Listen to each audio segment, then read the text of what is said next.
السلام علیکم ورحمۃ اللہ وبرکاتہ۔ آج ہم بات کریں گے چیپٹر 49 آیت نمبر 7۔ اس کو ناسبی پیش کرتے ہیں کل اصحاب کے اوپر کہ تمام اصحاب اس میں شامل ہیں کہ وہ کفر سے، فسق سے اور نافرمانی سے وہ محفوظ ہو گئے۔ اب یعنی کہ آلموسٹ یہ کہنا چاہتے ہیں کہ اب شریعت کا قلم ان کے اوپر سے اٹھ چکا، وہ جو چاہیں وہ کریں، ان کے اوپر کوئی پکڑ نہیں ہے، یعنی کہ وہ محفوظ ہیں۔ اسی آیت کی اگر ہم سیکنڈ لاسٹ لائن پر چلتے ہیں، یہاں پر موجود ہے کہ دل پسند بنا لیا، یعنی کہ جنہوں نے اسلام کو دل پسند بنا لیا، یعنی کہ ان کے دل میں محبت تھی اسلام کے لیے اور انہوں نے اسلام کو قبول کر لیا، چونکہ اسلام کے قبول کرنے کا مطلب تھا قربانی، پٹنا، چیزوں کو چھوڑنا اور ترک کرنا۔ تو یہ وہ لوگ، وہ صحابی ہیں، یہ ان اصحاب کی جماعت کے بات سے بات ہو رہی ہے جنہوں نے قربانی دی اسلام قبول کرنے پر، نہ کہ ان اصحاب کی بات جو فتح مکہ کے بعد اسلام لائے، کیونکہ ان کے پاس کوئی آپشن تھا ہی نہیں، انہیں یا تو انہیں مکہ کو چھوڑنا تھا یا پھر اسلام قبول کرنا تھا، تیسرا کوئی آپشن ہی نہیں تھا، تو لہٰذا انہوں نے ڈر کے مارے اسلام قبول کیا۔ تو اس میں وہ لوگ نہیں ہیں شامل۔ یہ آیت اس بات کو واضح کر دیتی ہے کہ دل پسند۔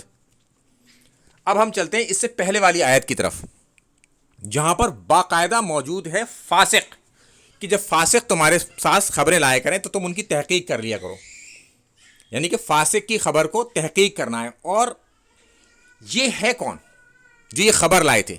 یہ جو خبر لائے تھے یہ تھے حضرت ولید بن عقبہ رضی اللہ تعالیٰ عنہ، یعنی کہ صحابی کو فاسق کہہ دیا اللہ تعالیٰ نے۔ تو آپ کو یہ پتہ چل گیا کہ اس آیت میں جو 7ویں نمبر کی آیت ہے، اس میں کل صحابہ نہیں ہیں، صحابہ کی ایک جماعت ہے، کیونکہ فتح مکہ کے بعد والے صحابی کے بارے میں تو فسق کی بات آ گئی، اور مولا علی علیہ السلام نے بھی ولید بن عقبہ کو فاسق کہا۔ یہ انڈر لائن سے باقاعدہ ہو رہا ہے۔ اب ہم چلتے ہیں تفسیر کی طرف کہ اس بات پر اجماع، یعنی کہ اس کی کوئی مخالفت موجود نہیں ہے کہ یہ آیت حضرت ولید بن عقبہ کے لیے ہی نازل ہوئی تھی، کیونکہ انہوں نے اللہ کے رسول صلی اللہ علیہ وسلم کو غلط خبر لا کے دے دی تھی، یعنی کہ فتح مکہ کے بعد والے اسلام لانے والے تھے ولید بن عقبہ، ڈر کے مارے، کیونکہ ان کے پاس کوئی آپشن تھا ہی نہیں۔ اسی کیٹیگری کے صحابی ہیں جس کیٹیگری کے صحابی معاویہ بن سفیان ہیں، وہ بھی طلقہ ہیں، یہ بھی طلقہ ہیں۔ تو معاویہ بن سفیان کو بچانے کے لیے یہ والی آیت لائے، مگر اس سے پہلے والی آیت کو پڑھنا ہی بھول گئے جو کہ ولید بن عقبہ کے اوپر ہے، اور وہ بھی طلقہ، یہ بھی طلقہ، دونوں ایک کیٹیگری کے صحابی۔ اب ہم چلتے ہیں اس کے آگے کہ ولید بن عقبہ رضی اللہ تعالیٰ عنہ نے شراب پی کر نماز پڑھا دی فجر کی۔ ان کی شکایت حضرت عثمان سے کی گئی، مولا علیہ السلام نے ان پر 40 کوڑے لگوائے، جو کہ اللہ کے رسول صلی اللہ علیہ وسلم کی حدیث تھی۔ حضرت عمر رضی اللہ تعالیٰ عنہ نے 80 کر دیے تھے، مگر حضرت ابو بکر نے بھی 40 ہی رکھے تھے۔ تو انہوں نے شراب پی تو ان کے اوپر کوڑے لگے۔ معاویہ بن سفیان نے حرام مشروط پی تو ان کے اوپر کس نے حد لگائی؟ وہ تو خود ہی ملوکیت قائم کیے ہوئے تھے، ان کے اوپر کون حد لگا تھا؟ وہ دلیل میں ڈسکرپشن باکس میں لگا دوں گا کہ ناسبی کہتے ہیں انہوں نے شراب نہیں پی تھی، تو پھر کیا پیا تھا؟ شہد پیا تھا، دودھ پیا تھا، یا کوئی اور چیز پی لی تھی۔ اس میں باقاعدہ لفظ موجود ہیں کہ جب اس کی ممانعت نہیں تھی تب میں پیتا تھا، اس کے بعد جب یہ حرام ہو گئی تو پھر میں نے اس کے اوپر ہاتھ نہیں لگایا، ایسے ہاتھ نہیں لگایا، یہ صحابی رسول کا فیصلہ تھا۔ مگر معاویہ بن سفیان نے وہ حرام مشروط پی لی۔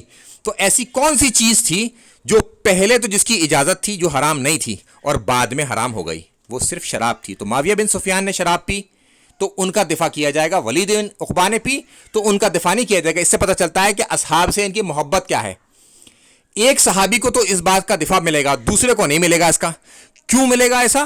چونکہ معاویہ بن سفیان نے مولا علی علیہ السلام سے جنگ کی، تو لہٰذا ان کا بغض علی ہے، وہ بغض علی میں آ کر معاویہ بن سفیان کا دفاع کرتے ہیں، نہ کہ معاویہ بن سفیان سے کوئی محبت ہے، بغض علی میں مبتلا ہونے کے بعد، کیونکہ یہ دو ہی صحابی ہیں جنہوں نے شراب پی ہے، اور دونوں ایک کیٹیگری کے صحابی ہیں، اور لوگوں نے بھی پی ہوگی، مگر یہ دو آئیڈینٹیفائڈ ہیں۔ تو ان کی کمپیریزن میں بتا رہا ہوں، یہ دونوں ہی آل امیہ سے تھے، یہ دونوں ہی طلقہ تھی فتح مکہ کے بعد ڈر کے مارے اسلام قبول کرنے والوں میں سے۔ اب ہم چلتے ہیں اس کے آگے کہ اصل میں ڈویژن کیا ہے اصحاب کے بیچ میں۔ یہ وہی ڈویژن کی بات ہو رہی ہے کہ ایک آدمی کے لیے دل پسند یعنی کہ محبت جاگی اسلام کے لیے اور اس نے اسلام قبول کیا، وہ ہیں فتح سے پہلے والے، اور باقاعدہ اس آیت میں موجود ہے چیپٹر 57 آیت نمبر 10، اور فتح کے بعد والے کبھی آپس میں برابر نہیں ہو سکتے۔ اچھا یہ فتح کیا چیز ہے، اس کو بھی ہم سمجھ لیں۔ صحیح مسلم کی حدیث ہے 6488، جب خالد ابن ولید رضی اللہ تعالیٰ عنہ نے حضرت عبد الرحمن ابن عوف رضی اللہ تعالیٰ عنہ کو برا بھلا کہا یا گالی گلوچ کی یا تنخیص کی، آپ جو چاہے وہ اس کا مطلب نکال لیں، بہرحال اللہ کے رسول صلی اللہ علیہ وسلم نے کہا اے خالد تم میرے اصحاب کو برا نہ کہو۔ خالد رضی اللہ تعالیٰ عنہ نے یہ نہیں کہا کہ یا رسول اللہ میں بھی تو آپ کا اصحاب ہوں، میں بھی تو آپ کا صحابی ہوں۔ انہیں پتا تھا یہ وہ صحابی ہیں جنہوں نے مارے کھائی ہیں اسلام قبول کرنے پر، اور ہم وہ ہیں جنہوں نے گولڈن پیریڈ میں اسلام قبول کیا ہے۔ یہ خالد ابن ولید رضی اللہ تعالیٰ عنہ نے اسلام قبول کیا تھا صلح حدیبیہ کے بعد، فتح مکہ سے پہلے۔ تو یہ جو فرق ہے یہ ہے صلح حدیبیہ سے پہلے والے اور صلح حدیبیہ کے بعد والے، یعنی کہ فتح سے پہلے والے اور فتح کے بعد والے۔ صلح حدیبیہ کو فتح قرار دیا گیا ہے۔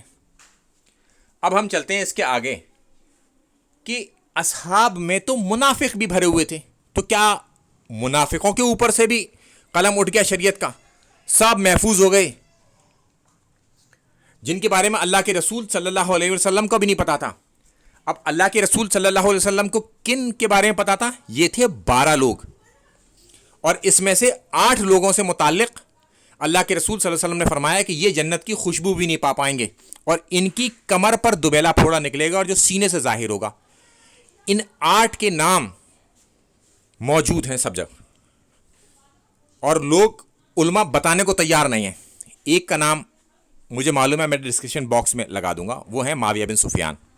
اچھا یہ نام سننے کے بعد ناس بھی غصہ کھا جاتے ہیں، بھئی ہمارے اوپر غصہ کیوں کھا رہے ہو؟ جنہوں نے یہ نام لکھا ہے نا ان کے اوپر غصہ کھاؤ، ان سے اختلاف کرو، ہم سے کیوں اختلاف کرو؟ ہم تو وہ بات رکھ رہے ہیں جو انہوں نے لکھی ہے، وہ بھی میں ڈسکرپشن باکس میں لگا دوں گا۔ اب ہم چلتے ہیں اس کے آگے کہ اصحاب میں کچھ ایسے لوگ ہیں جو اچھے کام کرتے ہیں اور کچھ برے کام بھی کرتے ہیں، یعنی کہ ملے جلے عمل کرنے والے لوگ ہیں، یعنی کہ سب کے اوپر سے شریعت کا قلم نہیں اٹھ گیا، سب محفوظ نہیں ہو گئے گناہوں سے۔ اس سے یہ معلوم ہوتا ہے وہ ڈویژن ہے۔ اچھا کہ اللہ کے رسول صلی اللہ علیہ وسلم حوض کوثر پر جب اپنے اصحاب کو پہچان لیں گے تو ان کے بیچ میں ایک پردہ عائل کر دیا جائے گا۔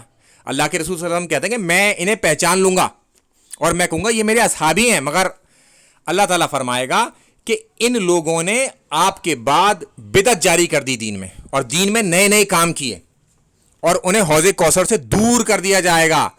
تو اگر سارے اصحاب محفوظ ہو گئے، سب بخشے بخشائے ہیں، تو پھر یہ کون سے صحابی ہیں جن کو دور کر دیا جا رہا ہے؟ جنہوں نے خلافت کو ملوکیت میں بدلا، سنتوں کو بدلا، ایک ایک چیز کی اسلام کی بدلنے کی کوشش کری، یہ وہ لوگ ہیں، یہ بھی اصحابی ہیں، یہ بھی صحابی ہیں۔ یعنی کہ اصحاب کی 2 کیٹیگری ہیں، وہ میں اب آپ کو دکھاتا ہوں کہ اللہ تعالیٰ فرماتا ہے کہ سابقون اور اولون جو شروع میں اسلام لائے اور سبقت لے گئے وہ ہیں مہاجرین اور انصار۔ مہاجرین اور انصار سے متعلق ہے، ان میں سے بھی ایک جماعت، ان کی اتباع جو احسان کے ساتھ کرے گا اللہ تعالیٰ اس سے راضی، بعد والوں کے لیے بھی رضاعت ہے، مگر احسان کے ساتھ اتباع کرنے پر۔ ایسا ہی نہیں کہ معاویہ بن سفیان نے تلوار نکال لی مولا علی علیہ السلام کے اوپر، ایک طلقہ نے سابقون اور اولون کے اوپر تلوار نکال لی اور جنگ کر لی، تو کیا وہ راضی اللہ تعالیٰ عنہ ہوئے یا نہیں ہوئے؟ ہر آیت پر قرآن کی ایک شرط موجود ہے، اور جب بھی کوئی رضاعت کی آپ کو آیت دکھائے تو فوراً ہی آپ چیپٹر 9 آیت نمبر 100 دکھائیں کہ شرط کے ساتھ ہے، رضاعت فری نہیں ہے، کھلم کھلا جو چاہے وہ کرو۔ شریعت کا قلم اٹھ گیا۔ معاویہ بن سفیان نے اصحاب کو قتل کر دیا، تو کیا ان کے اوپر شریعت کا قلم اٹھ گیا؟ ان کے اوپر کوئی پکڑ نہیں ہوگی۔ حجر ابن عادی رضی اللہ تعالیٰ امن کے زمانے میں انہیں قتل کیا گیا ہے معاویہ بن سفیان نے۔ تو ایسا نہیں ہو سکتا کہ آپ خلیفہ راشد، خلیفہ برحق کے خلاف قتال کریں اور آپ کو کوئی اجر نہ ہو، کوئی پکڑ نہ ہو آپ کی، آپ بالکل بخشے بخشائے محفوظ ہو گئے۔ یہ ممکن نہیں ہے، چونکہ اس میں تمام کل صحابہ موجود نہیں ہیں، اس میں پہلے ہی موجود ہے اس آیت میں دل پسند، جن کے دل میں محبت تھی انہوں نے قربانی کے ساتھ اسلام قبول کیا، ڈر کے مارے نہیں، فتح مکہ کے بعد، کیونکہ آپشن ہی کوئی نہیں تھا. تو ولید بن عقبہ کو نہیں بچائیں گے کیونکہ وہ بھی طلقہ ہیں، وہ بھی آل امیہ سے، مگر معاویہ بن سفیان کو بچائیں گے کیونکہ اس نے جنگ کی تھی مولا علی علیہ السلام کے اوپر، ان سے قتال کیا. حضرت عباس ابن عباس رضی اللہ تعالیٰ عنہ نے صحیح نسائی شریف میں موجود ہے 3006 3009، یہ 2 حدیثیں ہیں کہ انہوں نے معاویہ بن سفیان کو بغض علی میں مبتلا پایا. ناسبی کہتے ہیں اس میں ایک شیعہ راوی موجود ہے. ہم کہتے ہیں ٹھیک ہے، اس کا عقیدہ بتاؤ معاویہ بن سفیان سے متعلق. معاویہ بن سفیان سے متعلق جو شیعہ کا عقیدہ ہے کہ وہ کفر پر جانتے ہیں معاویہ بن سفیان کو، تو اس راوی کا عقیدہ بیان کرو کہ وہ معاویہ بن سفیان کو کفر پر جانتا تھا یا نہیں جانتا تھا. کیونکہ یہ کانٹیکسٹ میں بات ہو رہی ہے معاویہ بن سفیان کی، اگر کسی اور کے کانٹیکسٹ میں بات ہوگی تو پھر ہم اس کے کانٹیکسٹ میں چیزوں کو سوال پوچھیں گے. تو یہاں پر ہم سوال پوچھتے ہیں تو پھر اس کے ہاتھ پیر پھول جاتے ہیں ناسبی کے. کیونکہ ہاتھ پیر کیوں پھولتے ہیں یہ بھی سن لیجئے. صحیح مسلم کی حدیث ہے 240، علی سے بغض منافق ہی رکھے گا اور محبت مومن. اور عبداللہ ابن عباس رضی اللہ تعالیٰ عنہ نے معاویہ بن سفیان کو بغض میں مبتلا پایا. بغض تو پھر بھی چھپی ہوئی چیز کا نام ہے دل میں. معاویہ بن سفیان کا تو بغض ظاہر ہو گیا دنیا کے سامنے جب انہوں نے جنگ صفین لڑی مولا علیہ السلام کے خلاف. السلام علیکم ورحمۃ اللہ وبرکاتہ.